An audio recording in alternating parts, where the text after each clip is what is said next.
Hello listeners, welcome to skit Telugu podcast. నా పేరు విజయపల్ల. ఈరోజు నేను చెప్పబోయే చిన్న టాపిక్ పేరు ఇండియన్ ఎడ్యుకేషన్ సిస్టమ్. ఇక్కడ దీని గురించి ఎందుకు చెప్తున్నానంటే, రీసెంట్గా కొన్ని ఆర్టికల్స్ చదివాను, మొన్న ఎగ్జామ్స్ రిజల్ట్స్ అన్నీ వచ్చాయి కదా. అసలు ఇండియన్ ఎడ్యుకేషన్ సిస్టమ్ ఎంత దారుణమైందో మీకు ఎక్స్ప్లెయిన్ చేస్తాను.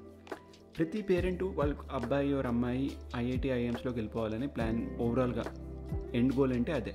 అంటే వాళ్ళు ఎంపీసీ తీసుకుంటే కనుక డెఫినెట్గా ఐఐఎం ఐఐటీలో చేస్తే వీళ్ళకి మంచి ఉద్యోగం వచ్చేస్తుంది, then they will be settled in their life and టైప్లో ప్రతి పేరెంట్ ఫీల్ అవుతారు.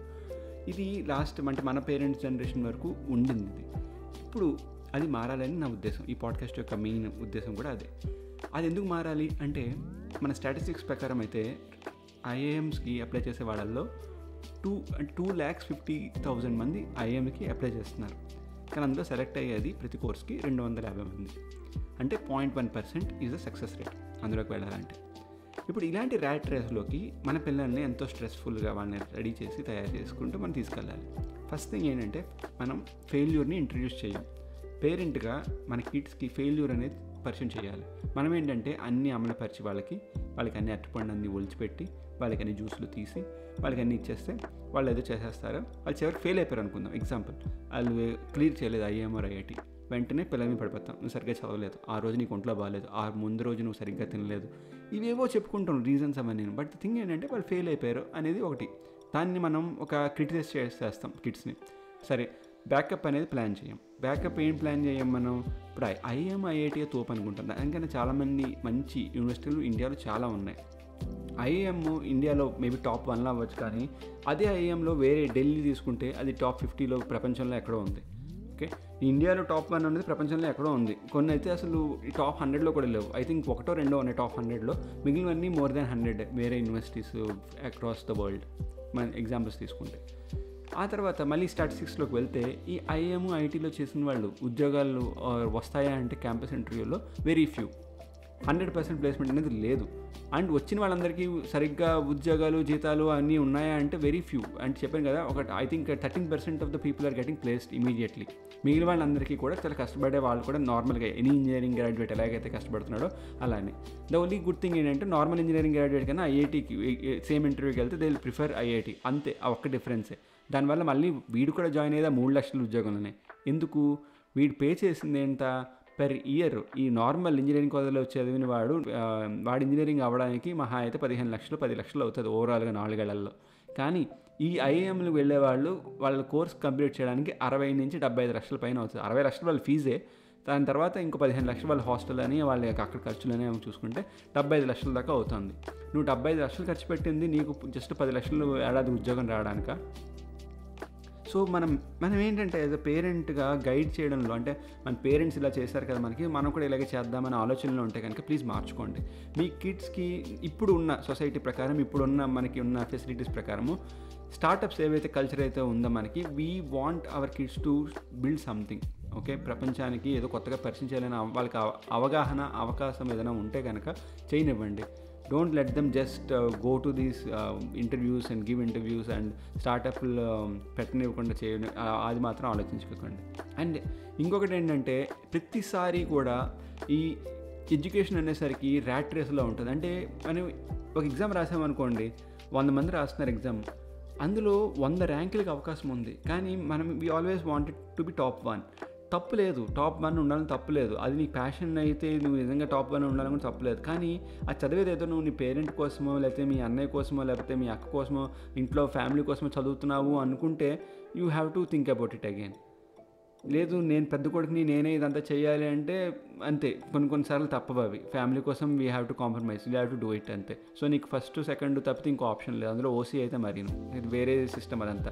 ఆ క్యాస్ట్ గురించి నేను మాట్లాడాలనుకోవట్లేదు. I wanted to do a very big episode and caste, ఆ తర్వాత చేస్తాను. బట్ ఎడ్యుకేషన్ సిస్టమ్ మాట్లాడుతున్నాను కాబట్టి, సో ఇది ఆ ర్యాట్ రేస్లోకి మాత్రం పెట్టకండి మీ పిల్లల్ని. Because that will not do any good. Long టర్మ్లో చాలా పెద్ద ఇబ్బంది అవుతుంది. 18-20 years ఎక్స్పీరియన్స్ ఉన్న వాళ్ళు ఇప్పుడు వాళ్ళ ఉద్యోగంలో పోతే, అంటే ఎకానమీ ఇప్పుడు బాగాలేదు కాబట్టి ఇప్పుడు ఉద్యోగాలు కనుక పోతే, they don't know how to survive in the market. వాళ్ళకి ఆలోచన రావట్లేదు. ఎందుకంటే గత 18-19 ఏళ్ళ నుంచి ఉద్యోగాలు ఉన్నాయి వాళ్ళకి. వాళ్ళ పేరెంట్స్ చెప్పినట్టు చదువుకుంటూ వచ్చారు. ఇప్పుడు వాళ్ళకి ఏదైనా ప్రాబ్లం వస్తుంది వాళ్ళ మార్కెట్లో, జాబ్లో అంటే, they don't know how to react, they don't know how to act. అమ్మో నా జీవితం అయిపోయింది అనుకుంటున్నారు వాళ్ళు. మీ పిల్లలు అలా అవ్వాలనుకుంటున్నారా మీరు? మీ పిల్లలకి ఇంట్రడ్యూస్ ఫెయిల్ అవ్వడంలో తప్పు లేదని చెప్పండి. ఫెయిల్ అవితే మీరు అందులో చేంజ్ తీసుకోవాలో పాజిటివ్గా చెప్పండి, నెగిటివ్గా కాదు. ఫెయిల్ అయ్యావా, సరే దోలు దీన్ని పక్కళ్ళు కూర్చొని చెప్తాను నీకు, సరే నేను పల్లెటూరు పంపించేస్తాను, ఇలా చెప్పేవారు చిన్నప్పుడు. నువ్వు గేదెలు కాసుకోవడమే, ఇంకా అంట్లు తోముకోవడమే, ఇంకా పాచి పని చేసుకోవడమే, ఇంకా ఇలాంటివన్నీ. నేను డోంట్ డూ దాట్. పిల్లల్ని అలా భయపెట్టి పెంచకండి. ఇప్పుడు అమెరికాలో ఉన్న వాళ్ళను, విదేశాల్లో ఉన్న వాళ్ళు అందరూ కూడా అంట్లు తోముకుంటున్నారు, అంతే. ఎన్ని ఉద్యోగాలు చేసుకుంటున్నారు, వాళ్ళు ఎవరింట్లో పని వాళ్ళు లేరు. వాళ్ళు కూడా బట్టలు ఉతుక్కుంటున్నారు, బట్టలు ఎండేసుకుంటున్నారు, వాళ్ళు ఇల్లు తుడుచుకుంటున్నారు, గదులు తుడుచుకుంటున్నారు, బాత్రూమ్లు కడుక్కుంటున్నారు. పుట్టిన పిల్లలకి వాళ్ళే కడుక్కుంటున్నారు, పని వాళ్ళు ఎవరు లేరు. ఎంత ఉద్యోగం చేసుకున్నా ఏం చేసుకున్నా చివరికి వాళ్ళంతా వాళ్ళే చేసుకుంటున్నారు, ఎంత ఫారెన్ వెళ్ళిపోయినాను. సో అలాగా చెప్పకండి వాళ్ళకి. అలానే ఇప్పుడు ఎవరైనా ఇంట్రెస్ట్ చూపిస్తున్నాను అనుకోండి, వేరే స్పోర్ట్స్లోనే దేంట్లో అయినా ఇంకా ఎంకరేజ్ చేయండి. ఇప్పుడు డబ్బు మీరు నిజంగా ఎండుకోవాలి. అందరిది ఏంటంటే డబ్బు సంపాదించడమే కదా. నిజంగా డబ్బు సంపాదించాలనుకుంటే ఇప్పుడు ఐపీఎల్లో సంపాదించుకోవట్లేదు జనాలు. ఆడాడు 14 ఏళ్ళు కుర్రాడు వాడు. So there are opportunities now. మీరు మీ పేరెంట్స్లా బిహేవ్ చేయకండి. పేరెంట్స్ నేను చెప్పేది అదే. మన పేరెంట్స్ 90s కిడ్స్కి 80 కిడ్స్కి నేను చెప్పేది ఏంటంటే, మీరు మీ పేరెంట్స్లో మాత్రం బిహేవ్ చేయకండి. Give opportunities, give options, choices ఇవ్వండి మీ పిల్లలకి ఏంటి అవ్వాలనుకుంటున్నావు అని. ఐఐటి, ఐఐఎం ఇవి కాకుండా give them some other options also. నేను ఎవరితో మన ఒక అబ్బాయితో మాట్లాడుతుంటే, వాడు ఇన్స్టాగ్రామ్ ఇన్ఫ్లుయెన్సర్ అవ్వాలనుకుంటున్నాడంట. He is like 14 or 15 years. అరే అదే ఆ జీవితము అనుకునే వాళ్ళు ఉన్నారు. బట్ అలా లైవ్లీహుడ్ చేస్తూ బతుకుతూ సెలబ్రిటీస్తో తిరుగుతున్న వాళ్ళు ఉన్నారు. అది ఎన్నాళ్ళు ఉంటుందని నాకు తెలియదు. బికాజ్ ఇన్స్టాగ్రామ్ అనేది రీసెంట్గా లాస్ట్ 5-10 yearsలో 7 yearsలో పాపప్ అయింది ఇదంతాను. బట్ వాళ్ళు సక్సెస్ అయ్యారా లేదా? ఇప్పుడు ఎక్కడ ఆపాలో కూడా తెలియాలి. That is again with you. నేను చెప్పే పేరెంట్స్ పర్టికులర్గా ఇది. ఇండియన్ ఎడ్యుకేషన్ సిస్టంలో ఇవేమీ చెప్పరు. ఇవన్నీ ఎవరు చెప్పాలంటే ఎక్స్పీరియన్స్ తోటి పేరెంట్స్ తెలుసుకోవాలి, లేదా పేరెంట్స్కి జరిగిన ఎక్స్పీరియన్స్ తోటి ఇవన్నీ చెప్పాలి. కానీ పేరెంట్స్ చెప్పరు. వాళ్ళందరితో ఒకటే దారి. గుర్రానికి కళ్ళు మూసేసి వెళ్తామంటే ఎలా వెళ్తుందో అలా తిన్నగా అలా ఒకటే దారి, ఇంకో డీవియేషన్ తీసుకోదు. అలాగా మనం ఉండకూడదని నా ఫీలింగ్. ఇప్పుడు ఐఐటిఐఎంలో ఇందులో మాట్లాడాను నేను స్టాటిస్టిక్స్. అందులో ఐఐటిఐఎంలో బయటకు వచ్చిన వాళ్ళల్లో ఈ స్టార్టప్లు పెట్టిన వాళ్ళు ఈ రీసెంట్ 2022 సర్వే ప్రకారము అరౌండ్ 50-60% ఐఐటిఐఎం వాళ్ళు కాదు. అండ్ BSE 200 అంటే బాంబే స్టాక్ ఎక్స్చేంజ్లో టాప్ 200 కంపెనీస్లో 2009లో అయితే 50% మంది ఐఐఎమ్స్ నుంచి వచ్చిన వాళ్ళు. రీసెంట్ 2025 స్టాటిస్టిక్స్ ప్రకారం అయితే 23% are only from IIT and IIM.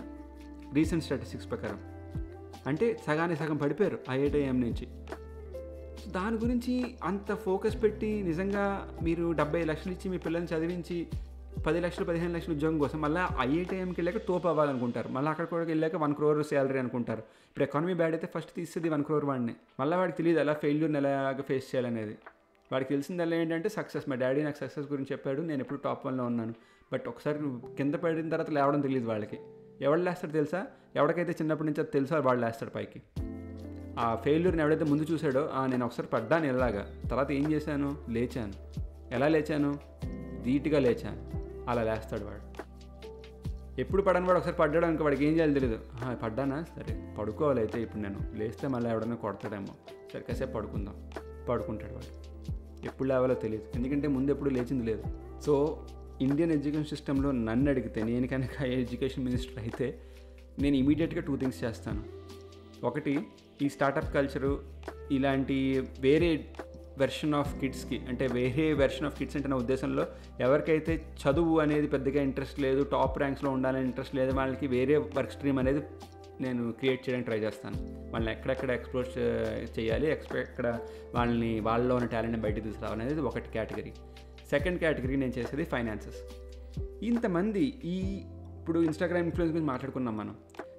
వీళ్ళు డబ్బులు సంపాదిస్తున్నారు, జనాలతో తిరుగుతున్నారు. They are making lot of money to be honest compare to others who are doing 8 to 5 job are 9 to 5 job. కానీ వీళ్ళకి ఫైనాన్సెస్ ఎలా మేనేజ్ చేయాలో తెలీదు. ఎందుకు తెలీదు? ఎందుకంటే మనకి ఫైనాన్సెస్ మేనేజ్ చేసేది అనే సబ్జెక్టు ఎప్పుడూ లేదు ఎడ్యుకేషన్లో. ఎడ్యుకేషన్లో ఎప్పుడూ ఉండేది ఏంటి, normal maths, physics, chemistry, social, moral science, English, Telugu, Hindi ఇవి తప్పితే ఫైనాన్సెస్ అనేది నిజంగా ఎంఈసి ఆ పర్టికులర్ కోర్సు అంటే సిపిఏ ఇలాంటి వాళ్ళు, సిఏలు ఇలాంటి వాళ్ళు చేస్తే తప్పితే నార్మల్ పబ్లిక్కి who are filing taxes regularly, who are paying taxes regularly, who are earning income, వీళ్ళకి ఫైనాన్సెస్ ఎలా మేనేజ్ చేయాలనేది ఎవరికి తెలియదు, ఎప్పుడు చెప్పలేదు. తల్లిదండ్రులకు తెలిస్తే వాళ్ళ పిల్లలకి మహా అయితే కొంత ఏజ్ వాళ్ళు సంపాదించిన తెలిసిన తర్వాత చెప్పేవారు. ఆ ఏజ్కి ఇప్పుడు 25 ఏళ్ళ కుర్రాడు సంపాదిస్తున్నాడు అనుకోండి, నెలకు ₹1,00,000, వాళ్ళ నాన్న అన్నాడు అనుకోండి, రేపు ఒక 10,000 తీసుకెళ్ళి వాళ్ళ పక్కన బ్యాంకులో పెట్టరా, నీకు 90,000 ఉంటుంది, అది నీ జీతం రా, అది నువ్వు ఖర్చు పెట్టుకో, కావాలంటే 10,000 మాత్రం ప్రతి నెల టీట్గా నువ్వు కట్టేసారా దానికి బ్యాంక్కి పలానా ఎస్ఐపిలోని దేంట్లో అని అంటే అది చేయడు. ఎందుకంటే 24 ఏళ్ళుగా చెయ్యని వాడు ఒక్కసారిగా నువ్వు చేయమంటే వాడు చేయడు. నువ్వు బ్రష్ చేయమని ఎందుకు చెప్పావు నీ పిల్లాడికి చిన్నప్పటి నుంచి? అది ఒక మంచిదిరా నీ పంటికి, నువ్వు పెద్ద నీకు పక్క వాళ్ళకి కూడా కంపు రాదురా, నువ్వు పళ్ళకి మంచిది, నీ క్యావిటీస్ రావు అని చెప్పడం వల్ల బ్రష్ చేసాడు, చూపించాడు. ఇప్పుడు ఆ సేవింగ్ అనే కాన్సెప్ట్, ఆ ఫైనాన్సెస్ అనే కాన్సెప్ట్ నువ్వు పిల్లలకి చిన్నప్పటి నుంచి పరిచయం చేయాలి. Just like brushing, washing your ass. అది పేరెంట్స్ చెప్పాలి. ఎందుకంటే ఎడ్యుకేషన్ సిస్టంలో లేదు. నేనే ఎడ్యుకేషన్ మినిస్టర్ అయితే ఫస్ట్ ఈ 2 చేస్తాను. ఎందుకంటే అందరూ చదవాలని లేదు రూల్ ప్రపంచంలో. ఇప్పుడు ఎవడు అంతకని చదివేసుకున్నాడు, కొంతమంది ఉంటారు స్మార్ట్గా ఉంటారు, కొంతమంది డిగ్రీ కూడా పాస్ అవ్వరు, బట్ వాళ్ళు స్టార్టప్లు పెట్టిన వాళ్ళు ఉన్నారు. సో అలాగా నిజంగా వాడి మీద టాలెంట్ ఉంది, ఐడియా ఉంది, స్టార్టప్ పెట్టుకుంటున్నాడు అంటే వాడు డబ్బు వచ్చింది, ఇప్పుడు వాడికి ఎలాగా ఫైనాన్సెస్ చేసుకోవాలని తెలియదు, దానివల్ల వాడు లాస్లోకి వెళ్ళిపోతాడు. మళ్ళీ ఇక్కడ బ్లేమ్ ఎక్కడికి వెళ్తుంది తెలుసా? వీడు చదువుకోలేదు కాబట్టి, వీడు లాస్లకి మేనేజ్ చేయడానికి రాలేదు కాబట్టి వీడు ఫెయిల్ అయిపోయాడని అంటారు. అంతే తప్పితే మనకి ఎడ్యుకేషన్ సిస్టంలో ఫైనాన్సెస్ అనే ఒక సబ్జెక్ట్ ఉంటే వాడికి అందులో బేసిక్స్ అయినా వచ్చి ఉంటే, ఓకే నాకు ఇవాళ ₹1,00,000 వచ్చింది, నేను 10,000 తీసుకుని పక్కన పెట్టుకోవాలి, because I have to save that 10K for my rainy day అని చెప్పి వాడు పక్కన పెట్టుకోవాలి దాన్ని. అది ఎప్పుడు ఎవడు చెప్పింది లేదు. నువ్వు 25 వచ్చాక చెప్దామంటే వాడు వినే వయసు కాదు.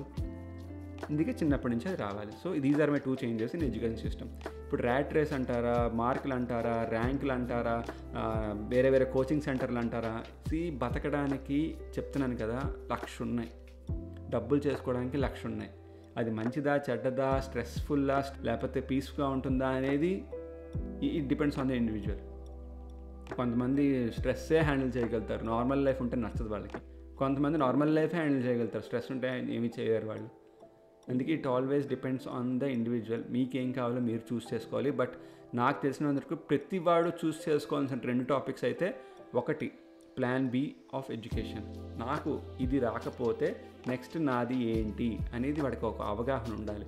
ఐఐటి ఐఎం లేకపోతే నెక్స్ట్ ఏంటి, ఎన్ఐటీకి వెళ్ళాలా, ఒక ఎన్ఐటి రాలేదు నెక్స్ట్ ఏంటి, లోకల్ ఇంజనీరింగ్ కాలేజ్కి వెళ్ళాలా, లోకల్ ఇంజనీరింగ్ కాలేజ్కి వెళ్ళాక నెక్స్ట్ ఏంటి, లోకల్ ఇంజనీరింగ్ కాలేజ్ నీకు ఉద్యోగం రాదు, నెక్స్ట్ ఏంటి నీకు ఐడియా ఉండాలి. ఓకే నా అదే టాలెంట్ ఉంది, నేను డ్యాన్స్ వేస్తాను, నా ఇన్స్టాగ్రామ్ రీల్స్ పెట్టుకుంటాను, రోజు 2 స్టెప్లు వేస్తాను, నాకు ఫాలోవర్స్ వస్తారు, నేను పెయిడ్ పార్ట్నర్షిప్స్కి వెళ్ళిపోతాను.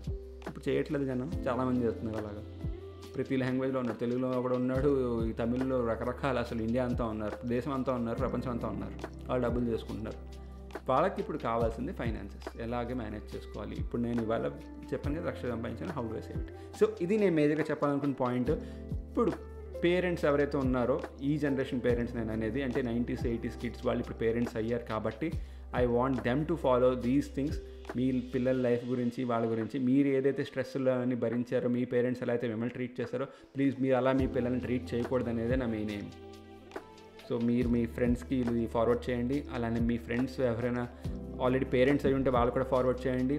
ఆల్రెడీ స్టూడెంట్స్ కనుక ఇది వింటున్నట్టయితే మీరు మీ నెక్స్ట్ స్కిల్ ఏంటో మీరు టార్గెట్ చేసుకోండి, దాన్ని బ్రష్ చేసుకోండి.